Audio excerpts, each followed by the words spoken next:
আসসালামু আলাইকুম রহমতুল্লাহ। প্রিয় বন্ধু, আপনাকেই বলছি, আশা করছি ভালো আছেন, সুস্থ আছেন। আলহামদুলিল্লাহ, আপনাদের দরবার করাতে আমি ভালো আছি। আজকে এই ভিডিওটি পরিপূর্ণভাবে দেখলে জানতে পারবেন আল্লাহ তাআলা আপনার আমার উপর রোজাকে কেন ফরজ করলেন।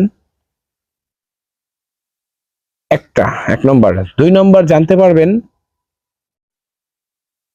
এই রোগী ব্যক্তির জন্য, যারা অনেক অসুস্থ অথবা বার্ধক্য, তাদের জন্য এই রোজার হুকুম কি। এই দুটি বিষয় আজকে সংক্ষিপ্তভাবে এই ছোট্ট ভিডিওতে আপনি জানতে পারবেন। প্রিয় বন্ধু, আশা করছি প্রথম থেকে শেষ পর্যন্ত দেখলে দুনিয়া এবং আখিরাতে আপনার অনেক অনেক লাভ হবে। আল্লাহ তাআলা আমাদের সবাইকে প্রত্যেকটা দিনই কথা মনোযোগ দিয়ে শুনে মনোযোগপূর্ণভাবে আমল করার তৌফিক দান করেন। আমিন সুম্মা আমিন। প্রিয় বন্ধুগণ, আল্লাহ পাক রব্বুল আলামিন বলেন সূরাতুল বাকারা 183 নম্বর আয়াত, আউযু বিল্লাহি মিনাশ শাইতানির রাজীম, বিসমিল্লাহির রহমানির রহিম,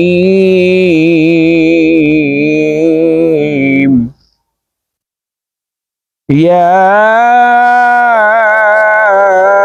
আইয়ুহাল্লাযীনা আমানু,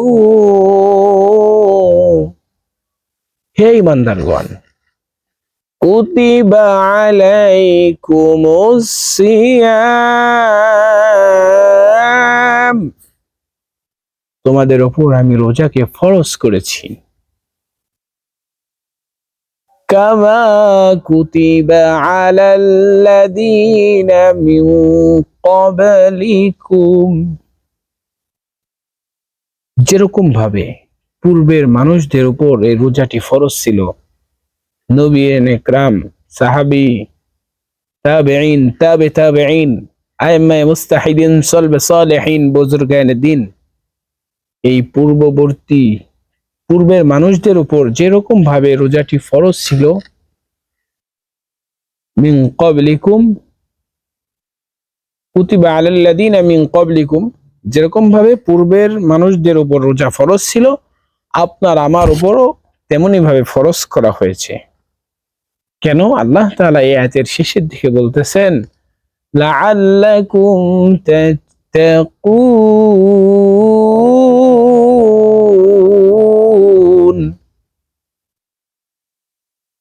লাআল্লাকুম, আমি মনে করছি, আমি আশা করছি, নিশ্চয় তোমরা তাত্তাকুন, মুত্তাকি হতে পারবে। যেই ব্যক্তি রমজানুল মুবারকের রোজাগুলো আল্লাহ তাআলার সন্তুষ্টির জন্য রাখবে, আল্লাহ তাআলা তাদের নামগুলো মুত্তাকিদের খাতায় লিপিবদ্ধ করে দিবেন। সুবহানাল্লাহ। রমজানুল মুবারক এমন একটি বরকতপূর্ণ মাস, যেই মাসে জাহান্নামের প্রত্যেকটা দরজা লক হয়ে যায়, তালাবদ্ধ হয়ে যায়। আর রমজানুল মুবারক এত বরকতপূর্ণ মাস, এই রমজানুল মাসে যত জান্নাতের দরজাগুলো আছে সমস্ত দরজাগুলো খুলে দেওয়া হয়। সুবহানাল্লাহ। এই জন্য আমরা এই রমজানুল মুবারকের প্রত্যেকটা মুহূর্তকে আমলে কাটানোর চেষ্টা করব ইনশাআল্লাহ। আর হেলাই খোলায়, ইচ্ছাকৃত অনিচ্ছাকৃত অলসতা করে একটা রোজাও আমরা কেউ কাজা করব না, ভাঙব না। কেন? আমি যদি রমজানুল মুবারকের একটি রোজা ভাঙ্গি, আমি যদি পরে 100 বছরও বেঁচে থাকি আর 100 বছরও যদি রোজা রাখি, তাহলে ওই ফরজ একটা রোজার সমান হবে না, হবে না। এই জন্য প্রিয় বন্ধু, আপনাদেরকে হাত জোর করে মিনতি করব, আমরা কেউ একটি রোজা ভাঙবো না, ফরজ রোজা অবশ্যই থাকবো। আল্লাহ তাআলা রমজানুল মুবারকের প্রত্যেকটি রোজা আপনাকে, আমাকে, বিশ্বের প্রত্যেকটি মুসলমানকে নবীর তরিকা অনুযায়ী আমল করার তৌফিক দান করেন। আমিন। আরেকটি কথা হলো প্রিয় বন্ধুগণ আমার, মান কানা মিনকুম মারিদান, আল্লাহ তাআলা বলেন যে কোন বান্দা যদি অনেক অসুস্থ হয়, বার্ধক্য হয়, বৃদ্ধ হয়ে যায়, বৃদ্ধা হয়, অনেক বয়স্ক হয়ে যায়, তাহলে যদি তার জন্য রোজা রাখা কষ্টকর হয়, তাহলে আল্লাহ তাআলার বান্দা কি করবে? ফিদিয়া দিয়ে দিবে। প্রিয় বন্ধুগণ, প্রিয় বাবাজি, আমরা যদি রোজা রাখতে একেবারেই অক্ষম হই, হয়ে গেছে আমার দাদা, আমার বাবা অথবা মা অনেক বৃদ্ধা হয়ে গেছে, আপনি তার ব্যাপারে একজন ভালো বিজ্ঞ দিনদার ডাক্তারের সাথে পরামর্শ করেন, ইমাম সাহেবের সাথে পরামর্শ করেন যে আমার মার তো এই অবস্থা, এখন সে রোজা রাখবে কিনা, আমার বাবার তো এই অবস্থা, এখন আমার মা বাবা রোজা রাখতে পারবে কিনা। তাদের কাছ থেকে একটি প্রশ্ন করে সঠিক অ্যান্সার নিয়ে আপনারা কাজ করবেন ইনশাআল্লাহ।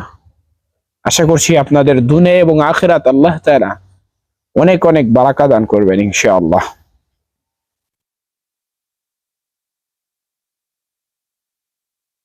প্রিয় দেশবাসী বন্ধুগণ, রমজানুল মোবারক আমাদের একেবারে নিকটে চলে আসছে।